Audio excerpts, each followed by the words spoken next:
अस्सलामुअलैकुम नाजरीन, आप देख रहे हैं नजम सिटी शो। मैं हूं फरवा वहीद और मेरे साथ मौजूद हैं नजम सिटी साहब। अस्सलाम वालेकुम। सिटी साहब, मैंने आपसे ठीक 7 दिन पहले लास्ट वेडनेसडे को एक पहेली पूछी थी और मैंने आपको बताया था कि एक बास्केट है, उसमें 12 अंडे हैं। अगर आपने मुझे बता दिया कि उस बास्केट में क्या है तो मैं आपको 5 पॉइंट्स दूंगी, और अगर आपने मुझे ये बता दिया कि उसमें तादाद कितनी है तो मैं आपको 10 पॉइंट्स दूंगी। तो मैंने आपको सोचने के लिए 7 दिन दिए थे, आपके 7 दिन पूरे हो गए। अब आप मुझे बताएं कि उसका जवाब क्या है। आप कुछ सोच के तो आए होंगे। हाँ फरवा, मैं बिल्कुल सोच के आया हूँ और बड़ा गौर किया इसके ऊपर, और मेरा जवाब बड़ा स्ट्रेट फॉरवर्ड और सिंपल है कि उस टोकरी के अंदर एक सफ़ेद रंग का गुलाब है। नहीं सिटी साहब, उस टोकरी में गुलाब नहीं है, उस टोकरी में अंडे हैं, 12 अंडे हैं। फरवा, वो तो तुम कह रही हो ना, आपने मेरे से जवाब मांगा, मैं कह रहा हूँ कि उसमें एक सफ़ेद गुलाब है। सिटी साहब चलें, आप यू द बॉस, लेकिन मुझे लगता है कि ये जवाब गलत है। ये मैं आपको बता रही हूँ, उसमें 12 अंडे हैं। एक वाइट रंग का गुलाब है। ठीक है सिटी साहब, यू द बॉस, आप कह सकते हैं। बैरकैफ, मुझे लगता है कि टॉपिक की तरफ आ जाते हैं। आपने तो अंदाज़ा लगा लिया उसमें क्या है, लेकिन तौहीन अदालत केस की बात कर लेते हैं, जिसपे आज जो है वो सप्लीमेंट्री आंसर इमरान खान साहब की जानिब से जमा करा दिया गया है। पिछले पे तो अदालत मुतमईन नहीं थी, इसलिए उन्होंने कहा कि आप इस पर गौर वगौस करके इसको वापस लेकर आएँ। और अब की बार उन्होंने दुख, अफसोस और रंज जैसे लफ्ज़ इस्तेमाल किए हैं। उन्होंने फिर भी जो अनकंडीशन अपॉलॉजी है वो कोर्ट से फ़ैसले में नहीं मांगी। अलबत्ता उन्होंने ये ज़रूर कहा है कि अगर ये लफ्ज़ दुखे हैं, दिली दुख हुआ है, तो मैं ये लफ्ज़ वापस लेने पर आमादा हूँ, तैयार हूँ। तो आपको लगता है कि ना मांगी हुई माफ़ी पे माफ़ी मिल जाएगी? फरवा, उन्होंने बहुत सी आज बातें की हैं। पहली बात तो ये है कि पुराना स्टेटमेंट अपनी जगह पे है, और अदालत ने ये नहीं कहा था कि वो स्टेटमेंट विड्रॉ करें और उसकी जगह पे एक नया स्टेटमेंट लेके आए। अदालत ने कहा था कि सप्लीमेंट्री, उसके अलावा उसकी एडिशन में एक और स्टेटमेंट लेके आए, क्योंकि इसमें आपने बहुत सी ऐसी चीज़ें लिख दी हैं जो नामुनासिब है, तो इसको रहने दें, मगर एक और स्टेटमेंट लिख के लाएँ जिसमें आप ज़रा तवज्जो दें उन चीज़ों की तरफ। तो वो फिर अब ये लिख के लाए हैं, तो इट्स अ सप्लीमेंट्री स्टेटमेंट। तो सप्लीमेंट्री स्टेटमेंट जो है वो बिल्कुल एक किस्म का माफ़ीनामा है। अभी आपने हवाला दिया कि उन्होंने ये तस्लीम किया है, ये तस्लीम किया है, ये तस्लीम किया, मगर अगर आप, क्योंकि अंग्रेज़ी में ये फ़ाइल हुआ है, तो लफ्ज़ जो इस्तेमाल किए गए हैं कि एक तो खान साहब ने कहते हैं कि ये सोची समझी बात नहीं थी, ये अनइंटेंशनल थी, मतलब है मेरा मकसद ये नहीं था। अगर हो गया तो और बात है, मगर मेरा मकसद बिल्कुल ये नहीं था कि मैं जज साहिबा की तौहीन करना चाह रहा था। पहली बात, और उसके लिए मैं माजरत ख्वाह, एक किस्म की रिग्रेट की है। अपॉलॉजी जिसे कहते हैं ना, माफ़ी दे दें। अपॉलॉजी क्या होती है उर्दू में? माफ़ी मांगना, माजरत। हाँ, तो उन्होंने एक किस्म की रिग्रेट की है कि मैं, मतलब है कि पछतावा। हाँ, पछतावा किस्म की, अफसोस। एक अफसोस, पछतावा किया कि मेरे से ऐसी बात हुई, इरादा नहीं था, और मैं ये चाहता नहीं था ये कहना, मगर ऐसे लगता है कि मैंने कह दिया। उसके बाद वो कहते हैं कि ये जो मैं आपसे बात का, आपने हमें कहा, मुझे कहा था कि सोचा समझा जवाब दें सप्लीमेंट्री, तो मैंने ये सोचा समझा जवाब अब लिख के भेजा है। तो इसको आप समझे, ये मैं एवं नहीं कह रहा जो कुछ कह रहा हूँ, ये अब सोचा समझा मेरा जवाब है। फिर वो ये कहते हैं कि फिर वही लफ्ज़ इस्तेमाल करते हैं कि मैं प्रोफाउंड रिगार्ड एंड रिस्पेक्ट, मैं बहुत आपकी इज़्ज़त करता हूँ इस अदालत की और अदालतों की, और मुख्तलिफ़ छोटे जजेस, बड़े जजेस, सब की मैं बड़ी इज़्ज़त करता हूँ, सबॉर्डिनेट कोर्ट्स एंड जजेस, और इन मुश्किल हालात में आम आदमी के लिए इंसाफ जो देते हैं, तो मतलब है कि काफ़ी किया है। आगे आए, कहते हैं कि मैं ये मौका ढूंढते हुए बहुत, फिर वो उसको दोहराया है कि रिग्रेट करता हूँ अनइंटेंशनल अटरेंसेस। एक स्पीच, एक रैली थी, वहाँ जज्बात होते हैं, और मुझे ये खबर मिली कि शहबाज बिल के ऊपर टॉर्चर हो रहा है, तो इसलिए फिर मैंने मेरे मुंह से ऐसी जज्बात में मैंने कह दिया। कहने का ये मतलब है, जज्बात में तो बंदा बहुत बातें कर जाता है, मगर फिर वो सही नहीं होती वो। फिर ये इज़हार किया अनइंटेंशनल, बहुत रिस्पेक्ट है आपके लिए। फिर ये कि इट इज़ डीपली रिग्रेटेड, अगर आपको तकलीफ़ हुई है ये सुन के, या तो मैं फिर बहुत रिग्रेट करता हूँ। ठीक, तो ये फिर ये कहते हैं कि मुझे ये मालूम नहीं था कि जिस वक्त मैं ये बात कर रहा था उस वक्त ये केस, गिल का केस जो है, ये एक अदालत में सुना जा रहा था। बिकॉज अदालत, ये कानून ये कहता है कि अगर एक अदालत में एक केस चल रहा हो तो उसके ऊपर आप तबसरा नहीं कर सकते। ख़त्म हो जाए तो आप तबसरा कर सकते हैं कि इंसाफ मिला या नहीं मिला, या क्या गलतियाँ थी, मगर जब वो चल रहा हो तो आप कुछ नहीं कर सकते। तो वो कहता है मुझे ये पता नहीं था, याद नहीं था या पता नहीं था कि वो चल रहा है केस, और अगर मैं कुछ इस पर बात करूँगा तो वो सब जुडिस हो जाएगा। और फिर वो आखिर में जो बड़ी ज़बरदस्त बात की खान साहब ने कि इस्लाम के अंदर माफ़ी मांगना और देना दोनों इस्लाम के अंदर कबूल है करने चाहिए। और मैं फिर लफ्ज़ अंग्रेज़ी का है, beseech the said Islamic principles of forgiveness. beseeches the said, beseeches से ये होता है कि प्रेयर, एक दुआ मांग, जैसे वो कहते हैं ना कि माई प्रेयर, अदालत के आगे ये होता है ना कि द प्रेयर इज़ दिस, कि हम दुआ ये मांगते हैं कि आप ये करेंगे। तो दुआ तो वो कहता है मैं इस्लामिक प्रिंसिपल्स का सहारा लेते हुए मैं फॉरगिवनेस, आपसे माफ़ी मांगता हूँ या फॉरगिवनेस मांगता हूँ कि मुझे तो माफ़ी तो हो ही गई ना। वो लफ्ज़ अपॉलॉजी का नहीं लिया, मगर सारी बातें तो कर ही दी उन्होंने। नहीं तो यानी आप कहना चाह रहे हैं कि इस पे उनको माफ़ी मिल जाएगी? नहीं, हो गई, ये माफ़ी मांग लिए। अब सवाल ये है, अदालत ये कहेगी, जो मैं अभी कह रहा हूँ कि आपने ये भी कह दिया, ये भी कह दिया, ये भी कह दिया, ये भी, आपने सारी बात कर ही दी, तो ये तो माफ़ी मांग ली आपने, तो अब आपने लफ्ज़ अपॉलॉजी नहीं लिखा तो क्या फ़र्क पड़ता है, आपने उससे आगे बहुत सी चीज़ें कह दी। तो हम इसको माफ़ी समझते हैं, और हम समझते हैं कि आपने दिल से ये बातें कही हैं। हालांकि दिल से कोई नहीं कही उसने, बिल्कुल। बहरहाल वो कहेंगे कि जी आपने दिल से ये कही हैं, और इसलिए फिर हम आपको समझाते हैं कि आप आगे से मत कीजिएगा।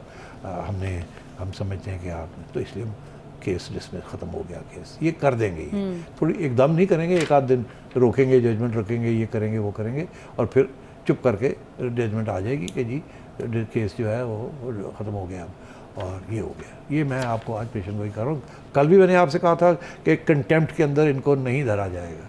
आप वाज़े हो गया इस रिस्पॉन्स से कि खान साहब ने भी उसी किस्म की दरख्वास्त कर दी है ताकि अदालत के हाथ मजबूत हो जाए। चलें, यानी ये अंडे नहीं है, ये सफ़ेद गुलाब है जो आपने बता दिया। लेकिन एक और केस, तोशा खाना केस, बड़ा इंपॉर्टेंट है। मैं आज ज़रा जो उस पर कार्रवाई हुई है मैं वो आपको बता देती हूँ, क्योंकि आज जो है वो समाअत थी और कोर्ट इलेक्शन कमीशन ने जो है वो जवाब उनको पहले जमा कराने का हुक्म दिया था, जिस पर बैरिस्टर अली ज़फ़र ने आज जो है वो सारी रिसीट वगैरह अटैच कर दी हैं, जो उन्होंने डिक्लेयर करना था वो सारा डिक्लेयर कर दिया। उसमें एक पॉइंट है जो बड़ा इंपॉर्टेंट है। उन्होंने कहा था कि स्पीकर की जानिब से भिजवाया गया रेफरेंस जो है वो आर्टिकल 63 के तहत जमा करवाया गया है। अलबत्ता रेफरेंस में इमरान खान की नाअहली जो है वो 62(1)(f के तहत मांगी गई है, जबकि आर्टिकल 62(1)(f के तहत नाअहली इलेक्शन कमीशन का दायरा इख्तियार नहीं है। इसके अलावा एक और पॉइंट बड़ा इंपॉर्टेंट है। उन्होंने कहा कि इलेक्शन कमीशन 120 दिन के अंदर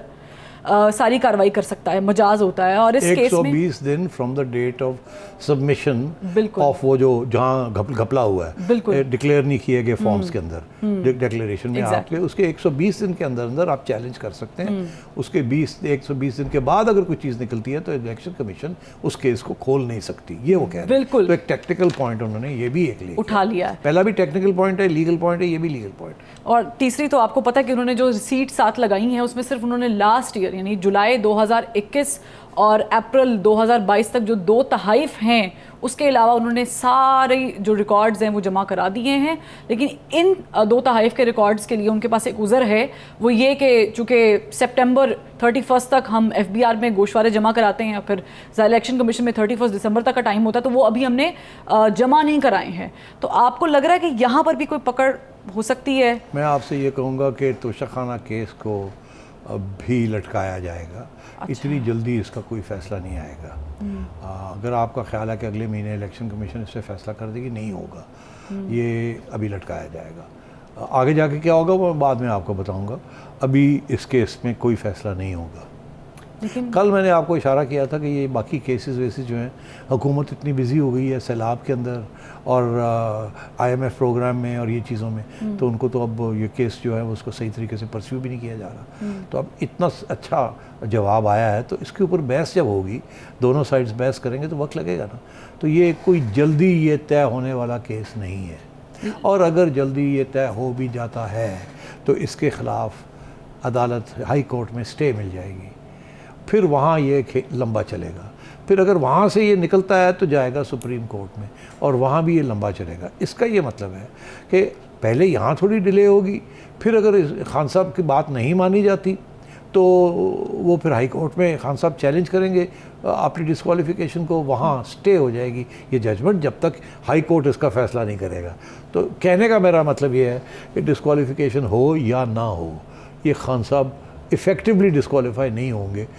अगर होती है तो स्टे हो जाएगी और ये मामला आगे चलेगा। लेकिन मुझे लगता है कि जो चीज़ें रविश चलती आ रही थी पीछे, हमने जो प्रेसिडेंट सेट होते हुए देखे हैं, उसके बरक्स सी चीज़ कोई मुख्तलिफ है। तो अगर खान साहब यहाँ पकड़े नहीं जाएंगे तोशा खाना में, अगर तौहीन अदालत में माफ़ी कबूल हो जाएगी, तो सेठी साहब चल क्या रहा है, कहाँ पकड़े जाएंगे, कहीं रुकेंगे भी नहीं। तो टेररिज्म का केस भी तो रह गया ना। हाँ, 788 वहाँ भी कुछ नहीं होगा। वहाँ भी आपने देखा कि अदालत का क्या रवैया है। अदालत ने ये कहा IG साहब आ जाओ, फ़लाने आ जाओ, फ़लाने आ जाओ, और आप बताएं कि किस बेस के ऊपर आपने ये टेररिज्म का शिक लगाई है और ये किया और वो किया, और आए। तो इसका ये मतलब है वहाँ भी कुछ नहीं होगा। अदालत ने वहाँ भी ये कहना है कि ये कोई टेररिज्म तो बनती नहीं है।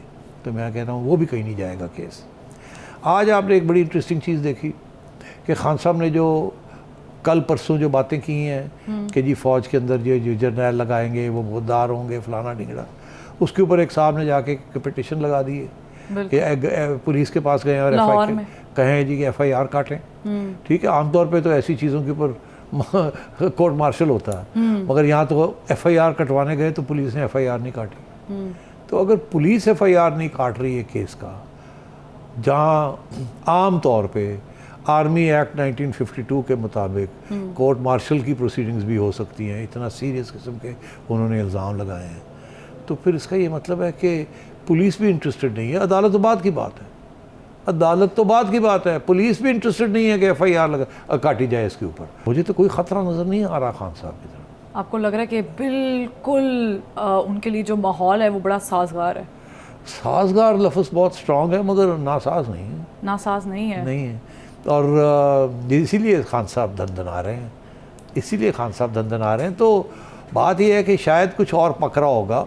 ये सारी चीज़ें जो हैं इनका अगर आप इजाज़त दें तो मैं आपको बताऊं कि बात आगे कैसे खुलने जा रही है, और ये सारा का सारा मामला जो है ये कहाँ जा रहा है, और मैं आपको बताना चाहूँगा कि प्लान क्या है और किस किस्म की एक बातचीत चल रही है, जिसका हवाला मैंने कुछ अर्सा 2 दिन या 3 दिन पहले दिया था कि आरिफ अलवी साहब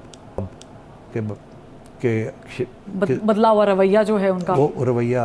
और उसके बाद मैंने ये भी इशारा किया था कि खान साहब की मुलाकात हुई है एक सीनियर इस्टेब्लिशमेंट फिगर के साथ जो डिनायल नहीं आई आज तक, और फिर आरिफ अलवी साहब की मैंने इशारा किया कि वो भी कुछ बातचीत चल रही है। तो अगर आप इजाज़त दें तो फिर मैं अगले सेक्शन में आपको बताता हूँ होने इस मुल्क में क्या जा रहा है। सेठी साहब, मुझे लगता है कि जो आप अब डिस्कस करने वाले हैं इतना इंपॉर्टेंट है कि इसके पहले मुझे ब्रेक लें, और फिर जब वापस आएंगे ब्रेक से तो फिर पूछेंगे कि आखिर चिड़िया के पास खबरें हैं क्या और क्या होने जा रहा है। एक ब्रेक।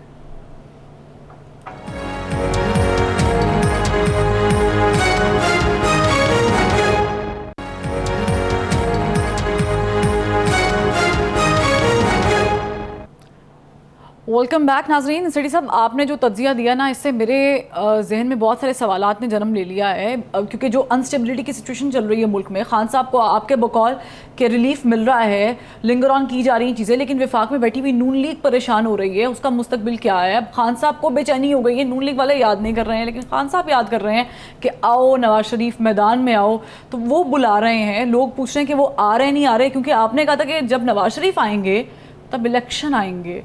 अब इलेक्शन कब आएंगे, क्योंकि इलेक्शन तो खान साहब भी मांग रहे हैं, और इलेक्शन आएंगे तो नवाज शरीफ आएंगे, इसहाक डार आएंगे, मरीम नवाज जाएंगी। ये क्या चल रहा है, इसको क्लियर करना बड़ा ज़रूरी है। सेठी साहब, इसको क्लियर करते हैं। ठीक, मैं आपको अपनी थियरी पेश करता हूँ। अब ये पेशन गोई मत कहें इसको, क्योंकि बहुत कुछ हो सकता है, पर जो मेरा ख्याल है कि क्या होने जा रहा है या क्या सोचा जा रहा है, मैं उसको आपको बताता हूँ अंदर की बात। ठीक है।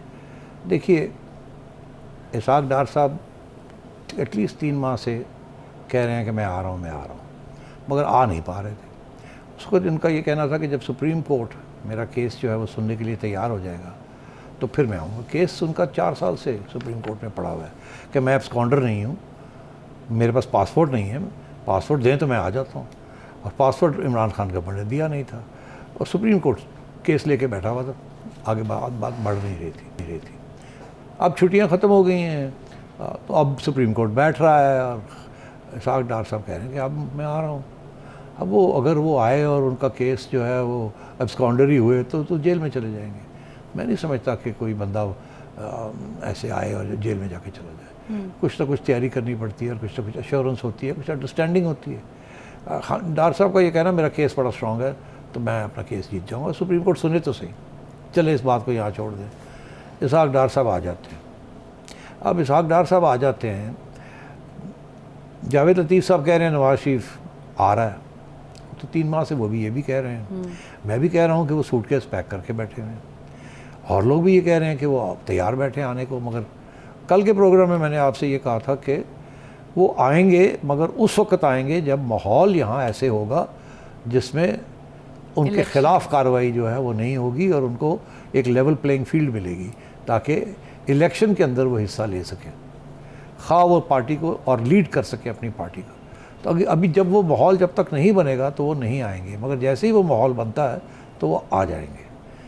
तो अब अगर इसहाक डार साहब आते हैं और उसके बाद ये खबर आती है कि अगले महीने नवाज शरीफ साहब भी आ रहे हैं, तो फिर इसका ये मतलब होगा कि इसहाक डार साहब का अकेले आना और उसके बाद नवाज शरीफ का वापस आना, कुछ माहौल तब्दील हो रहा है, कुछ अंडरस्टैंडिंग हो रही है जिसके बेसिस के ऊपर वो वापस आ रहे हैं, पहली बात। और क्योंकि इसका ताल्लुक, उनका वापसी का ताल्लुक इलेक्शन के साथ है, तो इसका ये मतलब है कि फिर इलेक्शन का भी इम्कान जो है वो नज़र आना शुरू होना चाहिए हमें, क्योंकि उन्हें नज़र आ रहा है इसलिए वो वापस आ रहे हैं। अब आपने मुझे बताया कि जी इमरान खान साहब ने ये कहा है कि कितने नवाज शरीफ चिश्तियाँ जलसे में आ जा, मैं तेरी इंतज़ार कर रहा हूँ।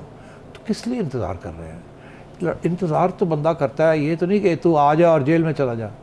इंतज़ार होता है कि आ जा लड़ ला मेरे नाल, यही होता है ना। इंतज़ार कर रहा हूँ, तुम आओ ना, मैदान में आओ, मैं इंतज़ार कर रहा हूँ। तो ये इशारा है खान साहब का कि इलेक्शन आ जा, इलेक्शन होने जा रहे हैं या करवाते हैं और लड़ ले मेरे साथ इलेक्शन के अंदर। तू अपनी पॉपुलैरिटी चेक कर, मैं अपनी पॉपुलैरिटी चेक करता हूँ।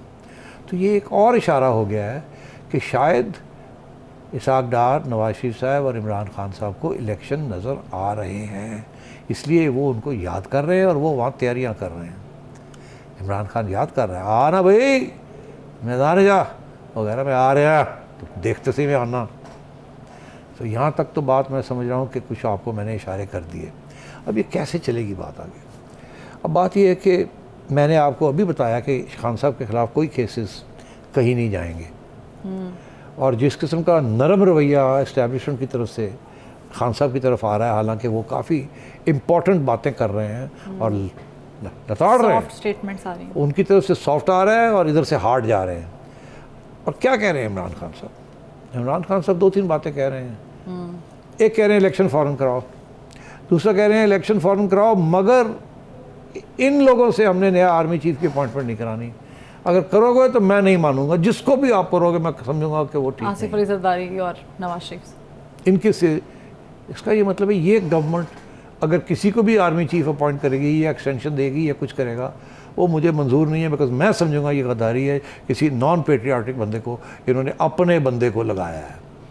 यही कहता है ना कि फेवरेट चूज़ करेंगे। बिल्कुल। तो उन्होंने ये भी बात वाजे कर दी कि आप इनके ज़रिए आर्मी चीफ नया या एक्सटेंशन नहीं दे सकते, अगर देंगे तो मैं मंजूर नहीं करूँगा। उसके साथ कंट्रोवर्सी बढ़ती है, कम तो नहीं होती।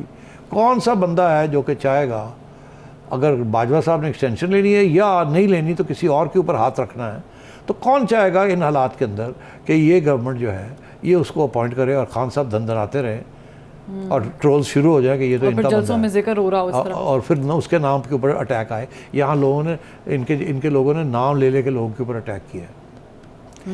तो फिर इसका ये मतलब है उसका भी हल निकालना पड़ेगा कि अगर इलेक्शन होनी है और आर्मी चीफ की अपॉइंटमेंट होनी है, क्योंकि इलेक्शन लेटेस्ट अगले साल होनी है, उससे बात तो आगे नहीं जा सकती। बिल्कुल। और आर्मी चीफ की फैसला नवंबर के बाद जा नहीं सकता। 29 नवंबर। तो इसका ये मतलब है कि इनकी भी हल ढूंढनी पड़ेगी नवंबर से पहले हल ढूंढना पड़ेगा। ऊपर से आपको ये खबर मिल रही है कि मरीम नवाज शरीफ साहबा ने अपना पासपोर्ट अदालत से लाहौर हाई कोर्ट का मेरा पासपोर्ट दे। अब तो इंटरेस्टिंग बात यह है कि 4 साल हो गए या 3 साल हो गए या 2 साल हो गए, उन्होंने ऐसी एप्लीकेशन ही नहीं दी थी। और उनका ये बयान है कि मैं दूंगी। वो 3 महीने से कह रही है कि मैं तैयारी कर रही हूँ। मेरे ख़िलाफ़ तो केस ही कोई नहीं है। और अतर मल्ला साहब ने मेरे ख़िलाफ़ तो ऑलमोस्ट ख़त्म ही कर दिया केस। ECL में नाम भी नहीं है। हाँ, नाम। तो अब वो बड़ी पुरुम्मीद है कि उनको पासपोर्ट अदालत उनको दे देगी। देखो, पासपोर्ट उनको गवर्नमेंट ने नहीं रोका हुआ, इमरान खान की गवर्नमेंट ने नहीं रोका था। इसका ये मतलब है कि अगर उनने रोका होता तो ये गवर्नमेंट इजाज़त दे देती, मगर ये गवर्नमेंट के तो पावर में नहीं है, वो तो अदालत ने रोका हुआ है। तो अब वो कह रही हैं कि मैं अप्लाई कर रही हूँ अपना पासपोर्ट लेने के लिए। तो अप्लाई कर रही हैं तो इसका ये मतलब है कि उन्हें कुछ कॉन्फिडेंस है कि पासपोर्ट मिल जाएगा। ज़ाहिर उन्होंने पहले नहीं किया तो अब कर रही हैं, तो इसका ये। तो अगर आप ये देखें, डार साहब वापस आ रहे हैं, नवाज शरीफ साहब सूटकेस पैक करके बैठे हुए हैं, इमरान खान साहब कहते हैं आओ ना लड़ लीजिए। कितने लड़ना ने, कुछ मुक्के करना नहीं, इलेक्शन लड़नी है। इलेक्शन में होती है ना सियासतदान। तो अब बात आगे मैं बढ़ाता हूँ। ये सारी चीज़ें जो है ना, इनको इकट्ठा रखें आप। एक जिगसॉ पज़ल है, उसके अंदर ये फिट हो रही हैं चीज़ें। अब मैं आगे और फिट करता हूँ। तो क्या, किस सूरत में, आपको पता है मैं कुछ अरसे से ये कह रहा हूँ, लिख भी रहा हूँ और कह भी रहा हूँ कि इसके मामले हल होंगे जब लेवल प्लेइंग फील्ड बनेगी। बिल्कुल। लेवल प्लेइंग फील्ड ये मैं कहता रहा हूँ। और मैं ये भी कहता रहा हूँ उस level playing field Nawaz Sharif के लिए भी होगी और इमरान खान के लिए भी होगी। तो मेरा ख्याल है कि अब वक्त आ गया है कि वो लेवल प्लेइंग फील्ड क्रिएट की जाए और इस दलदल से मुल्क को निकाला जाए। मगर क्योंकि एक IMF का प्रोग्राम चल रहा है, इंस्टेबिलिटी भी हमने नहीं क्रिएट करनी, और ऐसे भी नहीं करना कि लगे कि लेवल प्लेइंग फील्ड भी नहीं हुई है। मैं कुछ अरसे से ये कह रहा हूँ कि सितंबर अक्टूबर के अंदर ये गवर्नमेंट घर जाएगी। मेरा ये मौक़िफ़ था कि इनको पहले दिन चला जाना चाहिए था, IMF प्रोग्राम नहीं करना चाहिए था और ये केयर टेकर्स को बुला के उनके हवाले करते। मगर कुछ बात चली ऐसे नहीं, ये रह गए। इन्होंने मुश्किल फ़ैसले किए जिसकी वजह से बैकलैश आया है और आवाम इनके ख़िलाफ़ होती जा रही है। खान साहब की पॉपुलैरिटी बढ़ती जा रही है। इन हालात में अगर आप इलेक्शन कराते हैं तो खान साहब 2/3 मेजॉरिटी लेके जीत जाएंगे। तो मेरा हमेशा ये कहना था कि कुछ रास्ते ढूंढने पड़ेंगे कि ये भी रह जाएँ, इज़्ज़त भी रह जाए, मौका भी सबको मिल जाए और आवाम फ़ैसला कर ले कि किस तरफ लेके जाना है। मेरा ख्याल है वो अब डिस्कशन शुरू हो गई हैं बिहाइंड द सीन्स। खान साहब ने ये जो बात कही है ना कि जी मैं नहीं मानूंगा अगर आर्मी चीफ ये बनाते हैं, इसका कुछ मतलब था। हवा में ये बात नहीं की, ये उन्होंने अब जाके ये बात शुरू की है, पहले ये बात नहीं की थी। बिल्कुल। पहले सिर्फ इलेक्शन की बात करते थे और फिर उसके बाद कुछ और बातें, ये बात उन्होंने अब शुरू वो तो कहते थे मेरा इशू ही नहीं है। हाँ, मेरा इशू ही नहीं है, वेल डन। अब इशू बना दिया। तो अब मैं आपको ये सारी चीज़ें इकट्ठे करके मैं बताता हूँ कि क्या प्लानिंग क्या हो रही है। ये है आज की बेसिक चिड़िया की खबर। प्लानिंग ये हो रही है कि इस महीने या अगले महीने गवर्नमेंट घर जाएगी, नून लीग जानी चाहिए। अच्छा। ये प्लानिंग है, ये नहीं कि ये होगा, क्योंकि इससे बहुत लोगों ने अग्री करना है। मगर जो ऑफ़र किया गया, टेबल के ऊपर जो प्लान रखा गया है सबके लिए, इससे सोचें, वो ये है कि जी ये गवर्नमेंट चली जाए घर और इलेक्शन कॉल हो जाए जनवरी के लिए, फरवरी के लिए, मार्च के लिए, ठीक। जो खान साहब को और केयर टेकर गवर्नमेंट आ जाए जो फैसला करे कि अगले आर्मी चीफ किसको बनाना है, ये एक्सटेंशन देनी है या आर्मी चीफ नया बनना है, उसके ऊपर खान साहब को एतराज़ नहीं हो सकता, क्योंकि वो जरदारी साहब ने और नवाज शरीफ साहब ने तो इसको सिलेक्ट नहीं किया होगा। वो तो केयर टेकर्स आएंगे, और केयर टेकर्स कैसे आएंगे, वो खान साहब और शहबाज शरीफ साहब की और नवाज शरीफ साहब की अप्रूवल के साथ आएंगे। वो और इस्टेब्लिशमेंट की, तीनों बैठ के फैसला करेंगे कौन प्राइम मिनिस्टर आएगा, कहाँ क्या होगा, कहाँ नहीं होगा, डिसोल्यूशंस कहाँ होंगी, प्रोविंसेस में होंगी नहीं होंगी, ये पूरा एक एजेंडा है। ये अगर खान साहब कोऑपरेट नहीं करते, या नवाज शरीफ कोऑपरेट नहीं करता, या जरदारी कोऑपरेट नहीं करता, तो ये चीज़ चल नहीं सकती। इसलिए सब स्टेक होल्डर्स को ऑन बोर्ड लेना पड़ेगा, सबके लिए इस प्रोजेक्ट के अंदर कुछ ना कुछ मिलना चाहिए उन्हें। ये नहीं कि एक को मिला और दूसरे को नहीं मिला, फिर बात नहीं बनेगी।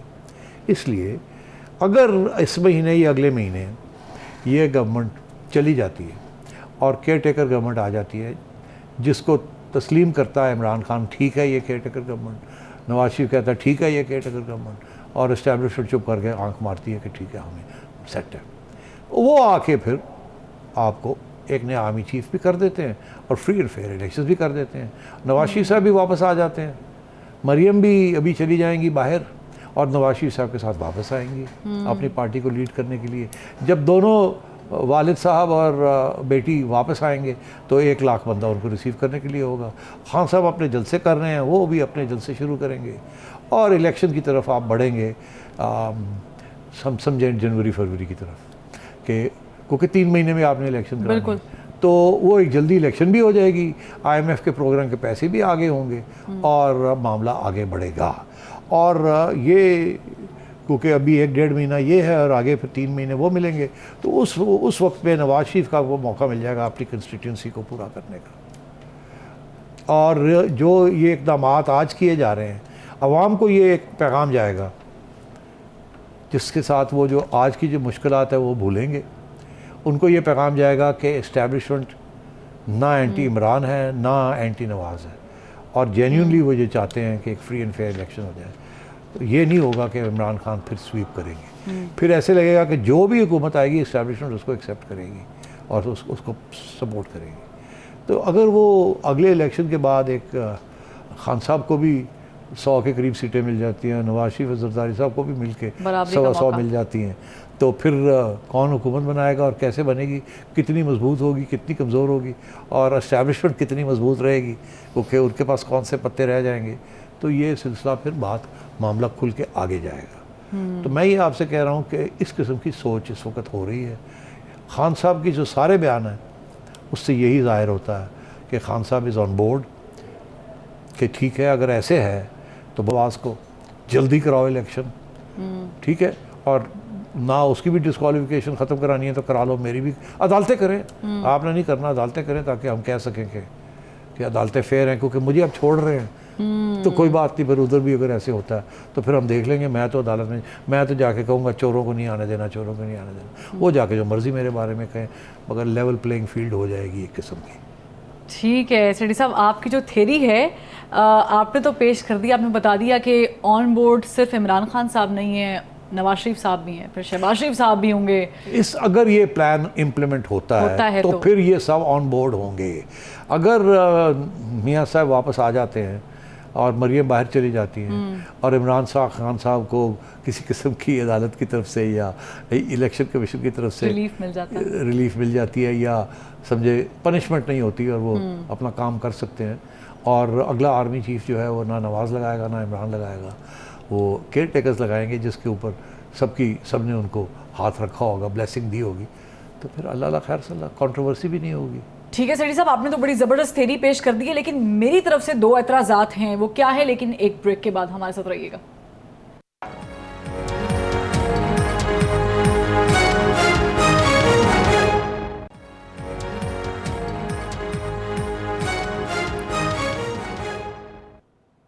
वेलकम बैक नाज़रीन। सेठी साहब, मेरा पहला एतराज़ है फॉरेन फंडिंग थ्योरी जो आपने पेश की थी। आपने कहा था अदालतों से बच जाएंगे लेकिन फॉरेन फंडिंग में फंस जाएंगे। अब आपने जो ये पूरी इससे पहले थ्योरी पेश की है, ये तो इसको निगेट कर रही है। आपने कहा कि फॉरेन फंडिंग में फंस जाएंगे, यहाँ निकल रहे हैं। देखिए ऐसे है कि फ़ॉरेन फंडिंग केस फौरी तौर पर कोई फ़ैसला नहीं आएगा। अगर वो 7 साल लगे हैं उसको निकालने में, 8 साल, तो यहाँ भी खींचा जाएगा जिस किस्म की सिचुएशन डेवलप कर रही है। तो सबको पता है कि फ़ॉरेन फंडिंग केस की जो रिज़ल्ट आया है वो कब से तैयार था। एस्टैब्लिशमेंट ने आंख किया है ना, विग किया है, ग्रीन लाइट दी है तो उन्होंने कर दिया। अब वो रेड लाइट आ जाएगी कि चलाओ इसको थोड़ी देर। तो ये होगा ये कि जब भी ये आएगा खान साहब के ख़िलाफ़, उसके बाद अपील हो जाएगी इसको और स्टे मिल जाएगी हाई कोर्ट से, फिर वो स्टे पड़ी रहेगी। खान साहब को कोई डिस्क्वालिफिकेशन ख़त्म हो, अगर वो करता है तो वो ख़त्म हो जाएगी, स्टे हो जाएगी। फिर वो वहाँ अगर वहाँ ख़त्म हो जाएगा तो ख़त्म हो गया, ना ख़त्म हुआ तो सुप्रीम कोर्ट में जाएगा, फिर वहाँ लेके बैठ जाएंगे, कोई ख़तरा नहीं है फौरी तौर पे। अगर ये एजेंडा पूरा होता है तो कोई ख़तरा नहीं है। ये जो मामला है डिस्क्वालिफिकेशन का और ये नवाज शरीफ साहब की कन्विक्शन का, ये फिर इसके भी रास्ते निकाले जाएंगे। ठीक है, लेकिन जो दूसरा एतराज़ है मैं चाहूँगी पहले मैं वो आपको दिखा दूँ, क्योंकि अगर आपने उस पर मुतमईन कर दिया तो फिर मुझे आपकी पहली वाली थ्योरी जो है वो समझ आ रही है। वो क्या है, पहले हम दिखा देते हैं। अब हमें पता चला कि एक नई साजिश हो रही है, हमारी पंजाब की हुकूमत को गिराने की कोशिश हो रही है। और कोशिश कैसे हो रही है? लोटे बनाने की कोशिश हो रही है। चोरों का पैसा चल रहा है, हमारे लोगों को एमपीज के पास जाके उनको करोड़ों रुपए की पैसे की ऑफर भी दे रहे हैं, और साथ फिर मिस्टर एक्स और मिस्टर वाई वो भी तैयार हो गए हैं। तो खान साहब अभी भी गुस्से में है, कह रहे पंजाब हुकूमत को खतरा है, मिस्टर एक्स मिस्टर वाई। तो एक लम्हे के लिए मुझे लगता है कि कहाँ से निकाल लेते हैं सारे करेक्टर्स। लेकिन सिटीजन ये मिस्टर एक्स वाई कौन है? लोटे बनाएंगे, ये क्या कह रहे हैं खान साहब? ये तो खान बड़ा साहब कह खुल रहे के आ हैं कि मेरी गवर्नमेंट को गिराने की साजिश हो रही है और लोटे बनाए जाएंगे और मिस्टर एक्स और मिस्टर वाई ये पूरी कार्रवाई करेंगे और हमज़ा की हुकूमत वापस आ जाएगी, ये वो कह रहे हैं और नाराज़ हो रहे हैं कि ये आज की उनकी ये खबर है। आपको पता होगा कि मैंने इसी प्रोग्राम में कुछ अर्सा पहले कहा था कि परवेज़ इलाही साहब, ये इमरान खान की गवर्नमेंट नहीं रहेगी। मैं चाहूँगी हम सर चला ही देते हैं अगर आप है आप तो चला दें। बिल्कुल, सेठी साहब का वो शॉट प्लीज़ प्ले कर दीजिएगा। मगर अब मैं आपको एक और बात कहने वाला हूँ कि ये पंजाब हुकूमत जो है ना, ये ना समझें कि ये परमानेंटली हुकूमत आ गई है और यही रहेगी। ये भी आप मेरी पेशेंट को ही नोट कर ले कि अगर खान साहब मिसबिहेव करेंगे और इंस्टेबिलिटी क्रिएट करेंगे और मुल्क को नुकसान देंगे जिस तरीके से अब हो रहा है, ठीक, तो फिर ये गवर्नमेंट भी छुट्टी हो जाएगी इस गवर्नमेंट की। ये परवेज इलाही साहब फैसला करेंगे ये इत्तेहाद कब तक चलना है, ये इमरान खान नहीं करेगा। ये ओके, पंजाब के अंदर जो कुछ होगा, जो फैसले होंगे पंजाब के बारे में होंगे, उसके अंदर मैं आपको बता दूं, उसके अंदर जरदारी साहब भी इन्वॉल्व होंगे और परवेज इलाही साहब भी इन्वॉल्व होंगे और शहबाज शरीफ साहब भी इन्वॉल्व होंगे और अच्छा, और ठीक है, और इस्टेब्लिशमेंट के साथ भी मुशावरत होगी। सेठी साहब आपने ये ऑलरेडी बात कह दी थी। तो अब सूरत हाल ये है कि खान साहब को बात समझ आ गई है कि उनकी गवर्नमेंट नहीं रहेगी यहाँ, और वो कैसे गिरेगी वो मैं आपको बता देता हूँ। मिस्टर एक्स कौन है, मिस्टर वाई कौन है, लोटे कौन है, और फिर मैं आपको बता देता हूँ क्यों ये होने जा रहा है। पहली बात तो ये है कि मिस्टर एक्स और मिस्टर वाई, परवेज़ इलाही साहब और शुजात, ये मिस्टर एक्स और मिस्टर वाई हैं। इस वक्त ये हुकूमत बैठी हुई है परवेज़ इलाही के ऊपर। परवेज़ इलाही के साथ 10 लोग 12 लोग हैं, ठीक है। वो एक PMLQ है, मगर उसके जो लीडर हैं वो तो शुजात हैं। इन दोनों के दरमियान अभी तक सेटलमेंट नहीं हुई क्योंकि किसने क्या करना है और क्या नहीं करना। आज अगर शुजात और परवेज़ इकट्ठे हो जाते हैं और फैसला ये करते हैं कि PTI को छोड़ के नून लीग के साथ कुछ अंडरस्टैंडिंग करनी है या PDM के साथ कुछ अंडरस्टैंडिंग करनी है, तो सिर्फ all they have to do is, ये जो लोग हैं ये फ्लोर क्रॉसिंग नहीं करेंगे। ये पूरी की पूरी पार्टी जो है कोalition ये छोड़ के दूसरी कोalition में चली जाएगी, तो ये लोटे तो बन जाएंगे मगर डिस्क्वालीफाई नहीं होंगे। वो लोटे जो फ्लो क्रॉसिंग करते हैं वो डिस्क्वालीफाई हो जाते हैं। बिल्कुल, खान साहब कह रहे हैं लोटे बन जाएंगे, मेरी हुकूमत गिर जाएगी। इसका ये मतलब है ये वो लोग हैं जो फ्लो क्रॉसिंग नहीं करेंगे, अलायंस कर लेंगे। अलायंस कर लेंगे, तो ये अलायंस टूट के एक नया अलायंस बन जाएगा, ठीक। अब परवेज़ इलाही साहब ने ऑलरेडी इशारा कर दिया है कि वो तो फ़ौज के साथ खड़े हैं, इस्टेब्लिशमेंट के साथ खड़े हैं। खान साहब तो बाद की बात है, उन्होंने जिस किस्म के बयान दिए हैं कि जी खान साहब ने जो ये जो गिल वाला बयान और फिर खान साहब के ऊपर आर्मी वाला बयान सख्त, तो परवेज़ इलाही साहब तो तैयार हो गए हैं, इशारे की इंतज़ार है, तो ये गवर्नमेंट खान साहब की जाएगी। ये हो नहीं सकता कि आप इलेक्शन की तरफ जाएं और पंजाब भी खान साहब के पास हो और KB भी खान साहब के पास हो और आज़ाद कश्मीर भी खान साहब के पास हो और गिलगित बल्तिस्तान भी खान साहब के पास हो और पीपल्स सिंध भी जो है वो MQM और तो नून के पास क्या है। तो लेवल प्लेइंग फील्ड जिसकी मैं बात कर रहा हूँ उसके लिए कुछ और भी तो नून लीग मांगेगी ना। कि हम इस्लामाबाद भी छोड़ देते हैं तो फिर हम कुछ तो उड़ तो दो। जाएंगे, हमें दो, नहीं तो हम तो बैठे हैं, निकालो पर निकाल सकते हो, हम तो नहीं जाएंगे, ये एग्रीमेंट नहीं होगी, ये प्लान नहीं आएगा। तो उस प्लान के तहत फिर वही प्लान जाएगा जो पहले दिन बना था, जब पे परवेज़ इलाही साहब ने नून लीग के साथ और पीडीएम के साथ मुआहदा करके रहना था अंटिल द न्यू इलेक्शंस, और फिर उनको सीट एडजस्टमेंट्स की बात हुई थी उस वक्त कि परवेज़ इलाही साहब को हम इतनी सीटें दे देंगे, ये हो जाएगा, वो हो जाएगा। तो अब घूम फिर के आप वहीं आ रहे हैं, क्योंकि अब इस्टेब्लिशमेंट की रिक्वायरमेंट है कि लेवल प्लेइंग फील्ड की जाए। लेवल प्लेइंग फील्ड उसी सूरत में होगी कि जब इलेक्शन कॉल होगी तो केपी में खान साहब की हुकूमत होगी, पंजाब में पीडीएम की हुकूमत होगी, और सिंध में बाकी पीडीएम के पार्टनर्स की हुकूमत होगी। फिर लेवल, और नवाज शरीफ साहब वापस आ जाएंगे, और खान साहब जो है वो इलेक्शन में जाएंगे विदाउट डिस्क्वालिफिकेशन। तो मैं ये समझ रहा हूँ ये उस प्लान ही का हिस्सा है कि तैयारी हो रही है, क्योंकि अगर नवाज शरीफ साहब यहाँ लाहौर में लैंड करना है तो उससे पहले अपनी हुकूमत होनी चाहिए ना यहाँ। ये तो नहीं कि आके उसी वक्त पुलिस उनको गिरफ्तार कर लेगी। आपको समझना चाहिए कि पहले क्या आता है, बाद में क्या आता है और क्या होगा। तो ये बिल्कुल यहाँ तब्दीली आएगी पंजाब में, नवाज शरीफ साहब वापस आएंगे और फिर इलेक्शन की बराबरी तरफ का मौका मिलेगा जी, फिर इलेक्शन की तरफ जाया जाएगा, और फिर केयर टेकर गवर्नमेंट्स बनेंगी। वो केयर टेकर गवर्नमेंट्स जो हैं, फिर अगर इमरान खान केपी को डिसॉल्व नहीं करते तो ये कहेंगे हम पंजाब को नहीं डिसॉल्व करते। अगर पंजाब को डिसॉल्व करना है तो केपी भी डिसॉल्व करें आप। फिर जरदारी साहब भी मान जाएंगे कि हमने भी वहाँ डिसॉल्व करते हैं।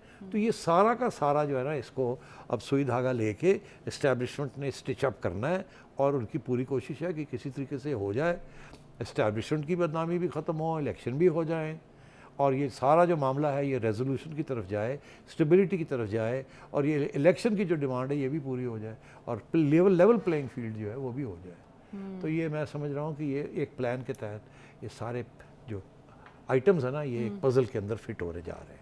ठीक है, लेकिन सेठी साहब, आपने जो ये प्लॉट अभी शेयर किया है नाज़रीन के साथ, और आपने जैसे कि कहा कि अगर ऐसा होता है तो ये सब कुछ होगा, और फिर हम देख रहे हैं कि जिस तरीके से ट्वीट्स आ रही हैं, और विद इन पार्टी भी इमरान खान की थोड़ी बहुत मुखालफत हो रही है, कुछ इशारे ताने बाने जाके मिल तो रहे हैं। अब ये सितंबर कितना सितंबर होता है, लेकिन अवाम पर बहुत सितम ढाया जा रहा है।